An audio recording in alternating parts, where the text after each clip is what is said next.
राजा और उसके मंत्री की कहानी। बहुत समय पहले एक छोटे से राज्य में एक राजा और उसका मंत्री रहते थे। राजा बहुत बुद्धिमान था, लेकिन उसके मंत्री को हमेशा हर बात में कुछ न कुछ उल्टा ही कहने की आदत थी। एक दिन राजा और उसका मंत्री जंगल में शिकार के लिए गए। राजा ने एक शेर का पीछा किया और शेर के बहुत पास पहुंच गए, लेकिन मंत्री ने कहा, महाराज, यह शेर आपके लिए बहुत खतरनाक है, हम वापस चलें। राजा ने कहा, नहीं, मैं इसे पकड़ लूंगा। शेर के पास पहुंचते ही राजा ने देखा कि शेर बहुत मजबूत और खतरनाक था, लेकिन मंत्री ने फिर से कहा, महाराज, अब समय आ गया है कि हम वापस लौटें, यह हमारी समझदारी होगी। राजा ने सोचा और पीछे हटने का निर्णय लिया।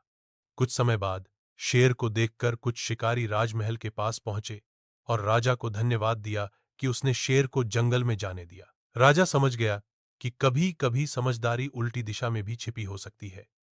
वह समझ गया कि मंत्री की सलाह कभी गलत नहीं होती थी, बल्कि उसकी बातों में छुपी सतर्कता और सावधानी ही उन्हें बचा रही थी।